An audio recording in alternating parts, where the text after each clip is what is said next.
It was January 1st, 2016, and I remember getting the phone call from our school social worker, and she had told me to sit down and then informed me that Devin had killed himself. And I had to have her repeat it to me a couple times because I wasn't for sure. And it kind of took me way back because we knew that we had worked with this young man in the past and had spent a lot of time with him, and we thought we had him on the right track. He was getting everything that he needed in our eyes, and so it was a big shock. And it was something that this building had never had to deal with before at this new high school of losing a student.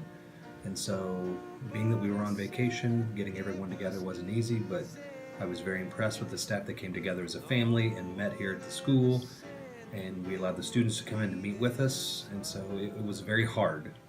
And it was something that, even though it was going on 2 years now, it's something that we'll never forget.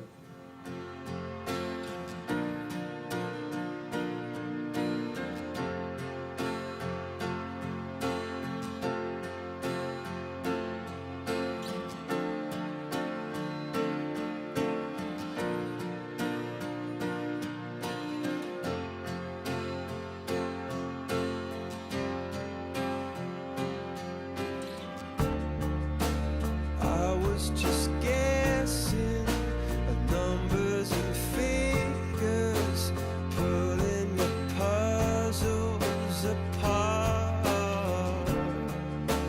Questions of science, science and progress, did not speak as loud as my heart.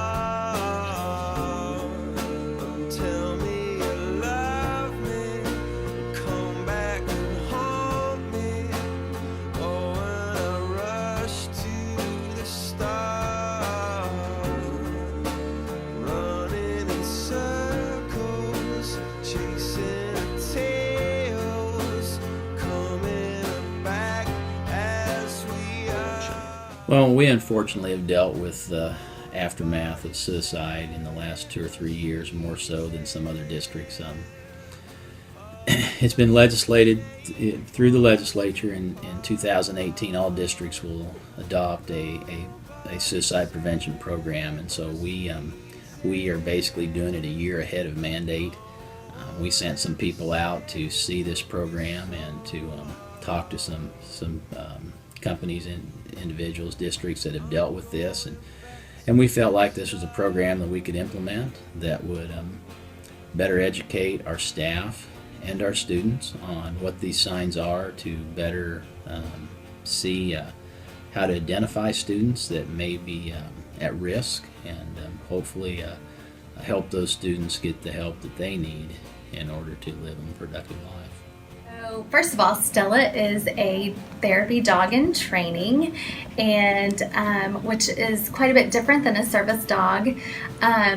Stella is going through a series of trainings here in Sedalia with 2 of her litter mates that are housed at elementary buildings here in the Sedalia School District. And so we will do all of the obedience training, we'll do the good canine citizen training, and then she will sit for the therapy certification exam after she turns a year old. So that's just a little bit of information on Stella and the process and training that she is going through. Therapy dogs have been known to have many benefits. First of all, they provide a calming presence for our students.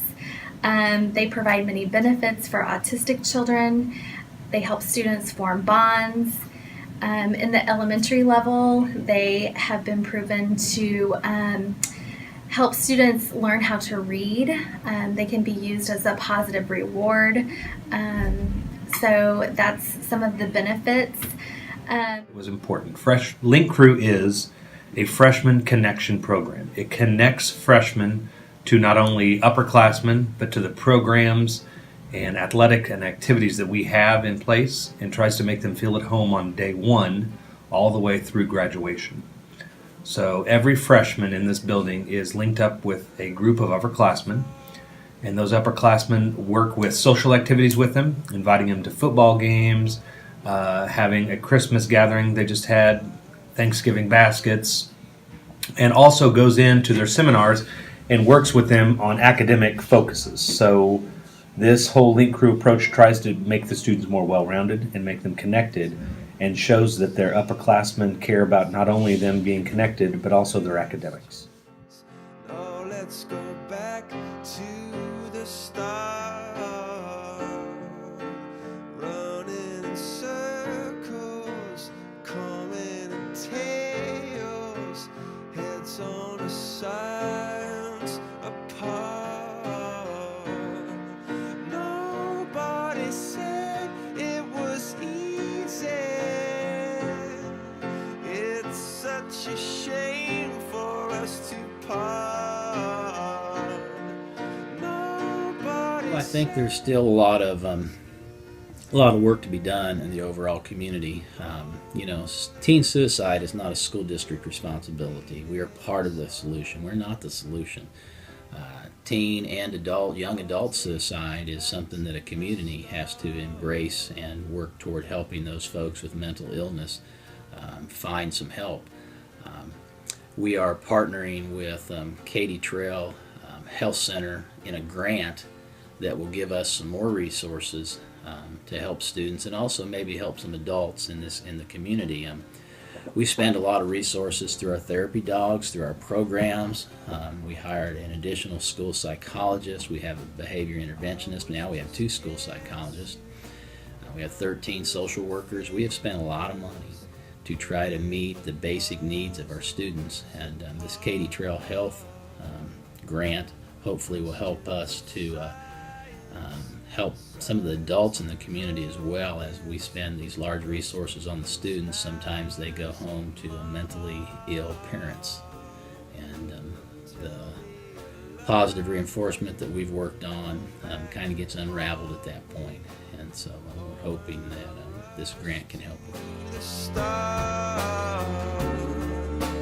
Running in circles, chasing tails, coming back as we are.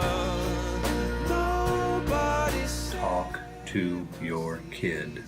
Continue talking. Don't take yes or no answers. They want to talk to you. They want to tell you what's going on in their lives, but you have to drag it out of them. Parents have to drag it out of them.